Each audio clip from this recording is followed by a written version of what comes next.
power who are beholden to the rich, to the wealthy who control this country and who buy our politicians and our elections, the last thing that the top 1% want you to do is to show up and have your voice heard, because there's so many more of working people and poor people than there are rich people. So the more that they can make it hard for people to have their voice heard, the more they can continue the status quo.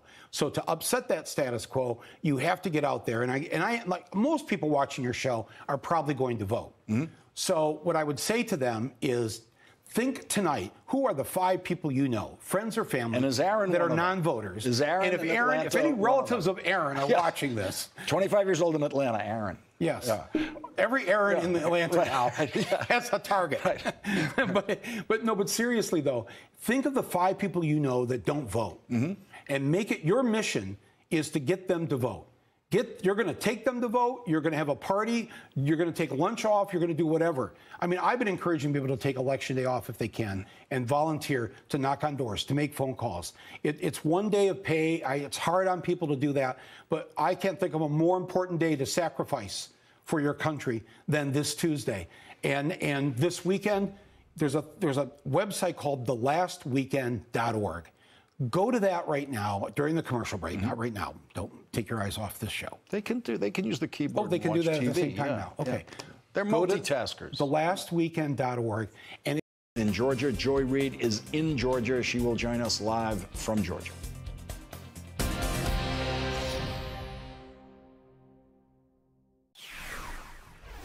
When the arrest was finally made in the case of the mail bombs sent to Democrats like Hillary Clinton, Joe Biden, Cory Booker, Kamala Harris, George Soros, and many other critics of Donald Trump, we saw Michael Moore's picture on the side of the van of the suspect. The picture showed Michael Moore as if he was being targeted through the scope of a rifle. It turns out Michael Moore had come closer to the suspect than he realized.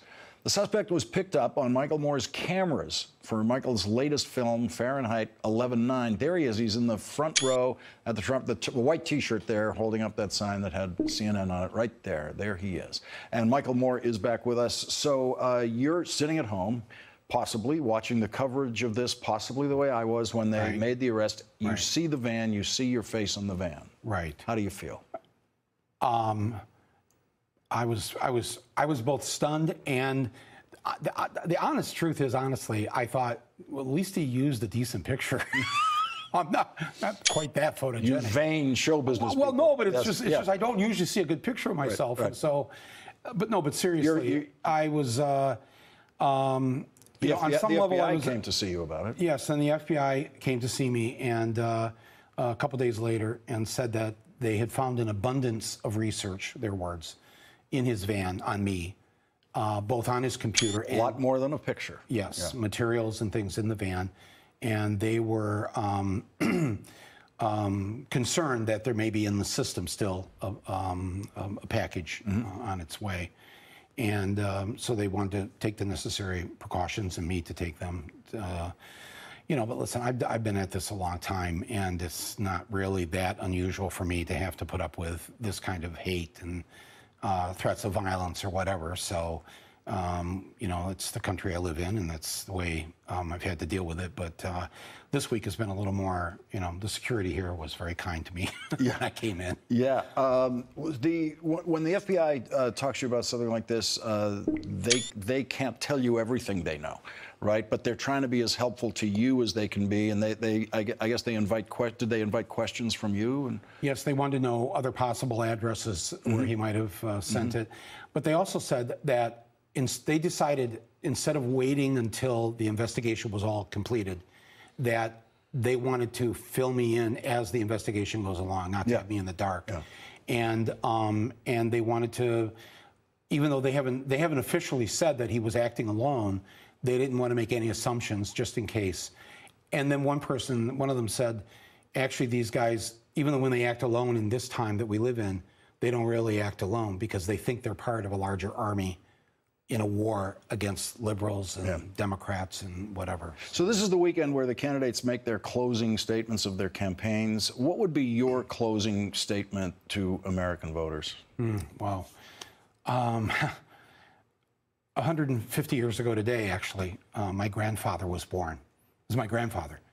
1868, 3 years after the Civil War. And I know you're doing the math at home and you're thinking, you look too young, really. Yeah, you have a 150-year-old grandfather. But, you know, we're Irish. The men in my family were always married late, had babies late. I'm not going to go into it any more than that. But no, but he was, he moved to the United States. He wanted to be a doctor, and there were no medical schools in Ontario, which is where he's from in Canada. So he came to Michigan, went to medical school, and wanted so much to be part of this country, and became the leader of the Republican Party in the town where I grew up. But remember, he was born in 1868, so the idea of being a Republican meant that you were for abolition and you were, you know, against the terrorizing of black people and women should have the vote. It was that kind of Republican. Today he wouldn't understand or understand any of this. But I do know that by being a citizen of Michigan, that he, if he were alive this week, he would want to make sure that the people did the right and the decent thing. All his Canadian values in terms of how you treat people and how we want to live in a peaceful world. Those, you know, he died just before I turned 3. I have only 2 memories of him. One of them, I'm sitting on his lap and he's playing the Irish fiddle. But he was a kind and a generous man. And their walls in my grandparents' house, there was no wallpaper, no paint. It was just bookshelves. The walls were all books. The importance of reading and the importance of knowing facts and understanding what's going on was something that was passed down to his daughter, my mother, and myself. And I'm grateful actually just to be able to tell that story on your show, that this is his 150th birthday, and that I could honor him by encouraging my fellow Americans to get out and vote on Tuesday. Take advantage of this. Our democracy is fragile right now. There's no guarantee that it'll be here in 2 years or 4 years. This is perhaps could be our last moment to act. Don't give up that moment. The possibilities are tremendous of what could happen on Tuesday, and just as well, the Republicans could hold the House by 1 seat. And I don't want that feeling on Wednesday that we all felt the day after the election in 2016. So everybody to the polls, so many good candidates on the ballot now, so many women, so many progressive people, so many young people voting. This is the moment to have your voice heard and to elect new people. It's a great moment. Don't give it up. And it is Michael Moore's grandfather's birthday. Happy birthday to your grandfather, Michael. Thank you very much for joining us. Thank you so much, Really Lawrence. appreciate it. Thank you for watching. And when we come back, former President Barack Obama on the campaign trail in Georgia. Joy Reid joins us from Georgia next.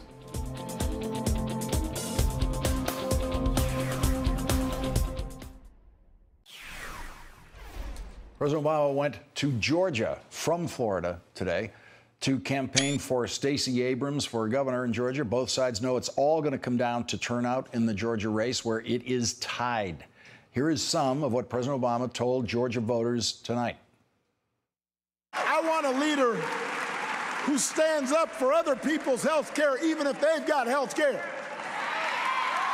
I want a leader who will stand up for other kids being bullied, even if their kids are okay. I want a leader who will stand up for somebody else's right to worship as they please, even if I disagree with how they worship. Because this is America. And that's what all of us need to stand up for, with clarity and with patriotism and with purpose. Those core values that bind us to our fellow citizens, no matter who we are. Because that's what Americans are supposed to do. That's what America's supposed to be. And that's what Stacey Abrams believes. Joining us now from Atlanta, Joy Reid, MSNBC's national correspondent and the host of AM Joy on weekends here on MSNBC.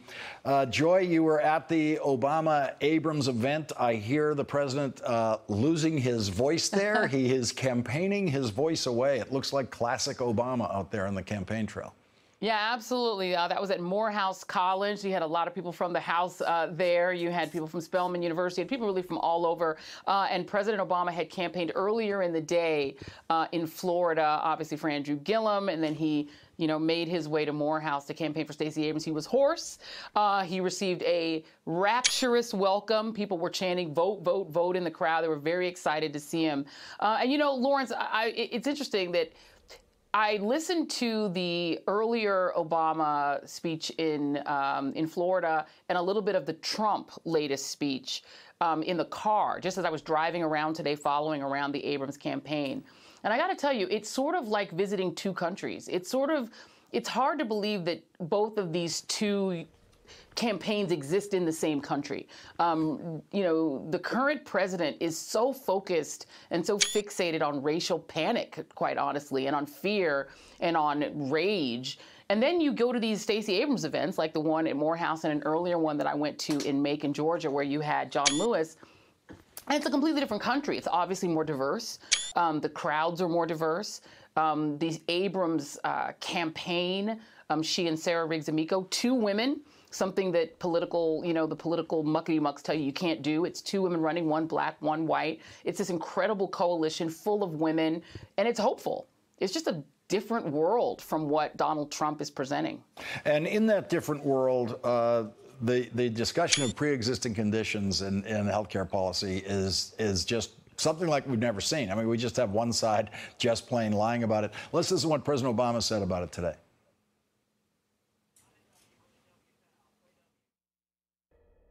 Right at election time, suddenly Republicans are saying they're going to protect your pre-existing conditions when they've literally been doing the opposite. That's some kind of gall. That's some kind of chutzpah. Let's call it what it is. It's a lie. They're lying to you.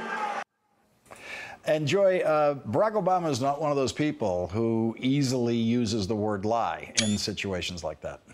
Right, and it's interesting because if you followed, and I know you did, Lawrence, the healthcare debate, Democrats passed it and ran, right? They ran away from the Affordable Care Act, from Obamacare. They tried not to run on it. I remember following around candidates, including here in Georgia. There was a Senate candidate in Georgia who didn't want to even answer questions about whether she would have voted for the Affordable Care Act had she been in the Senate. She, of course, lost. A lot of the base didn't want to come out for a party that wouldn't even promote what they've done. But now what I found out, just talking to voters today, every single stop that I went to today, every time I talk to voters, the number one issue on their minds is health care. The number one thing that they want, the Abrams voters that I spoke to today in Georgia, they want the Medicaid expansion to happen. And you have two candidates. I mean, at least Brian Kemp isn't pretending. He's made it pretty clear he is not going to expand Medicaid. If he becomes the governor, this state will continue to have something like 500,000-600,000 people who go uncovered by health care because they can't get Medicaid.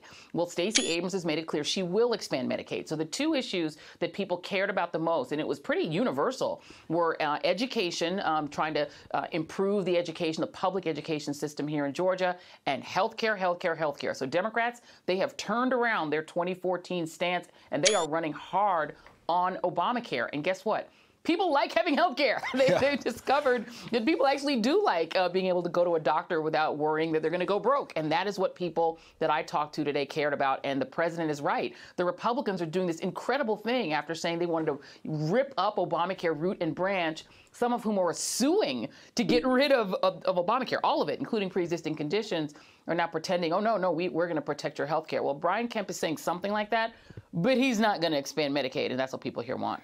Joy, please stay with us. We're going to have more campaign coverage when we come back. Also, Donald Trump's former private lawyer, Michael Cohen, revealed racist things that Donald Trump has said, which should surprise absolutely no one.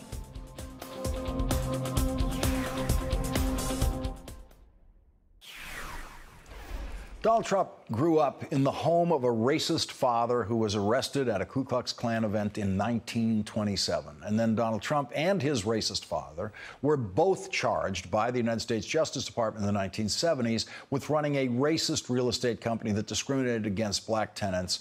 And so no one should be surprised that Donald Trump's close associate, now convicted felon Michael Cohen, is saying that he has heard Donald Trump say racist things in private. Michael Cohen told Emily Jane Fox of Vanity Fair about some of the poisonous things that he heard from Donald Trump. Quote, "I told Trump that the rally looked vanilla on television. Trump responded, 'That's because black people are too stupid to vote for me.'"